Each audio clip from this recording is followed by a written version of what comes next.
रहीम अस्सलाम वालेकुम। कैसे हैं आप सब लोग। आज हम शुरुआत करने जा रहे हैं चैप्टर 3 बायोडाइवर्सिटी की। बायोडाइवर्सिटी का जो मीनिंग है वो ये है, bio means life and diversity means variation. अब वेरिएशन क्या होती है, तो उससे पहले हम एक चीज़ और समझते हैं, वो ये कि जब इंसान आहिस्ता आहिस्ता समझदार होना शुरू हुआ तो उसने देखा कि उसके इर्द गिर्द चीज़ें बिखरी पड़ी हैं और वो बिखरी हुई चीज़ों को सलीके से रखना चाहता था। ठीक है जी। और अब यह भी आप जानते हैं कि चचा डार्विन जो थे हमारे, उन्होंने एक बात कही थी कि नेचुरल सिलेक्शन। अब नेचुरल सिलेक्शन को मैं अपने तरीके से इस तरह से लेता हूँ कि इंसानों में वो काबिलियत नहीं थी कि वो दुनिया पे हुकूमत कर सकें, बट अल्लाह ताला ने उन्हें सेलेक्ट किया, नेचर ने उन्हें सेलेक्ट किया हुक्मरानी करने के लिए। क्योंकि आप ये देखें कि दुनिया में जितने जानवर मौजूद हैं, जितने भी जानवर मौजूद हैं, वो हमसे ज़्यादा ताकतवर हैं, हमसे ज़्यादा एबल हैं, बट इंसान उन पे हुकूमत करता है किस तरह से, अपने शऊर की वजह से। इसीलिए हमें होमो सेपियन कहा जाता है। हम बात करने जा रहे हैं क्लासिफिकेशन की। अब वो क्लासिफिकेशन क्या है? क्लासिफिकेशन बेसिकली किया जाता है, इस तरह से किया जाता है कि हम सिमिलरिटीज़ और डिसमिलरिटीज़ को देखते हैं और फिर उसकी बुनियाद पर हम चीज़ों को क्लासिफाई करते हैं, और वो क्लासिफिकेशन जो है वो हम आगे लेके जाते हैं और उसकी बुनियाद पर ही हम टेक्सोनॉमिक क्लासिफिकेशन करेंगे आगे चल के। ठीक है जी। अब हम बात करने जा रहे हैं आपके चैप्टर के फर्स्ट टॉपिक के ऊपर, और अब हम बात करने जा रहे हैं आपके चैप्टर के फर्स्ट टॉपिक के ऊपर, और वो है डेफिनेशन। मैंने बायोडाइवर्सिटी। बायोडाइवर्सिटी का मतलब मैंने अभी आपको बताया कि बायो मीन्स लाइफ, और डाइवर्सिटी का मतलब होता है वेरिएशन। अब वेरिएशन क्यों है दुनिया के अंदर? अगर वेरिएशन ना होती तो जिंदगी पॉसिबल ना होती। क्योंकि आपने अगर देखें फूड चेन की अगर हम बात करें तो फूड चेन क्या कर रही है, एक दूसरे के ऊपर डिपेंड कर रही है। सेम इस तरीके से हमारा डिपेंडेशन इसके ऊपर है, प्लांट्स के ऊपर, और प्लांट का डिपेंडेशन किसके ऊपर है, एनिमल्स के ऊपर। तो सब एक दूसरे को सपोर्ट कर रहे हैं, कुशन दे रहे हैं। इसी वजह से अगर आप देखें तो बायोडाइवर्सिटी सपोर्ट करती है किसको, लाइफ को।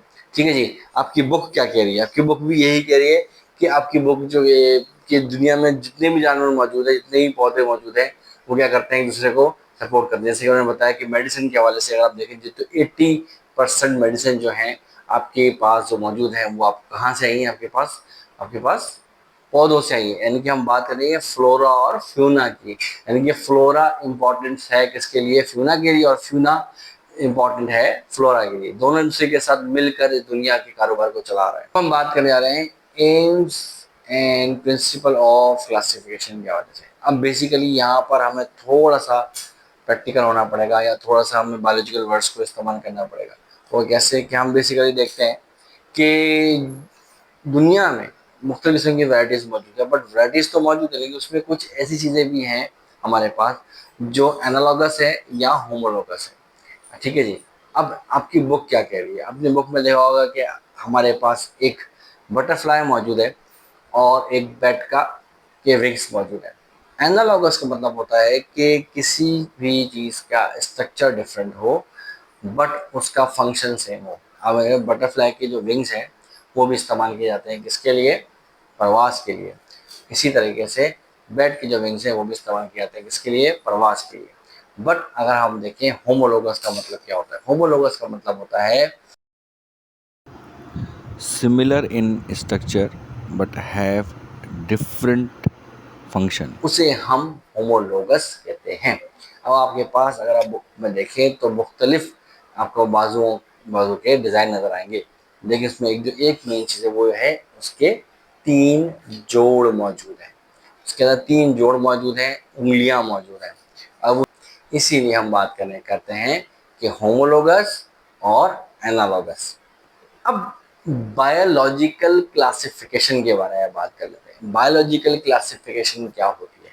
बायोलॉजी आपको पता है लाइफ है। अब क्लासिफिकेशन हम किस तरह से करते हैं? अब हम देखा होगा कि आपके स्कूल में भी दर्जे हैं, first class, second, third, fourth, five.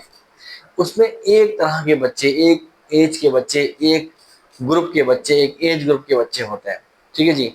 इसी तरह से अगर हम किसी स्पीशीज को लेते हैं, जो इसके बारे में हम डिस्कस करेंगे इंशाल्लाह आगे, ये स्पीशी क्या होती है, तो हम उसकी मॉर्फोलॉजी देखते हैं। Morphology means study of external structure, हम उसके एक्सटर्नल स्ट्रक्चर को सबसे पहले लेते हैं। यानी कि अगर डॉग्स हैं तो डॉग्स के अंदर एक खास स्ट्रक्चर मौजूद है, तो हम दूर से देख के बताते हैं कि ये डॉग है, चाहे वो किसी भी ब्रीड का हो।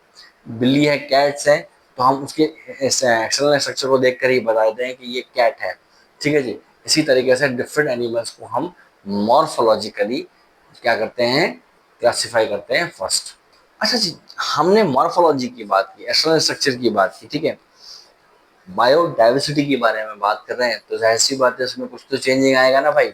ऐसा तो है नहीं कि हम बस सीधे सीधा सिंपल सिंपल लेके चलते रहेंगे। तो उन्होंने बताया मॉर्फोलॉजिकली भी कोई प्रॉब्लम आता है तो हम दो तरीके से और इस्तेमाल करते हैं, वो है साइटोलॉजिकली या फिर जेनेटिक्स के तौर पे। साइटोलॉजी मतलब सेल्स के बारे से बात हो रही है, उसके सेल्स किस तरह के हैं, उसके सेल्स में किस तरह के सब्सटेंसेस पाए जाते हैं, किस तरह के प्रोटीन मौजूद हैं, या फिर वो किस टाइप के केमिकल्स, बायोकेमिकल्स के अंदर मौजूद हैं, हार्मोन्स मौजूद हैं। हम ये सारी चीजें एनालाइज करते हैं, ठीक है। उसके बाद जेनेटिकली हम बात करते हैं, क्रोमोसोम की बात करते हैं, क्रोमोसोमल लेवल की बात करते हैं, क्रोमोसोम काउंट की बात करते हैं। जिसके हम बात कर रहे हैं कि हमारे ह्यूमंस के अंदर जो क्रोमोसोम का काउंट है वो 46 क्रोमोसोम है। बट किसी दूसरी स्पीशी में वो चेंज हो सकता है, 80 भी हो सकता है, 4 भी हो सकते हैं क्रोमोसोम, और इससे ज़्यादा हो सकते हैं, कैसे कम भी हो सकते हैं। ठीक है जी। तो हम इसकी नतीजे में भी हम क्या करते हैं, क्लासिफिकेशन करते हैं। क्या इसे बायोलॉजिकल क्लासिफिकेशन कहा जाता है। किसके बेस के ऊपर, साइटोलॉजी के बेसिस के ऊपर और हमारे पास जेनेटिक्स के बेसिस के ऊपर। ठीक है जी। 1.5 मिलियन स्पीशीज हैं दुनिया में पर जो डिस्कवर हो चुकी हैं और इनका साइंटिफिक नेम रखा जा चुका है। ठीक है जी। अब हम देखेंगे कि उन सब में क्या मुबासियत है और उनको किस तरह से क्लासिफाई किया जा सकता है। ठीक है जी। मैंने अभी थोड़ी देर पहले बताया कि मॉर्फोलॉजिकली, साइटोलॉजिकली और जेनेटिक्स के बेसिस के ऊपर हम क्या करते हैं, उन्हें क्लासिफाई करते हैं। सिंपल है, अगर आपने फर्स्ट चैप्टर पढ़ा है तो आपको सारी डेफिनेशंस याद होनी चाहिए। ठीक है जी। और नहीं भी याद है तो कोई मसला नहीं है। और अच्छा, स्पीशी के हवाले से डिस्कस पहले शुरू में मैंने किया था आपसे।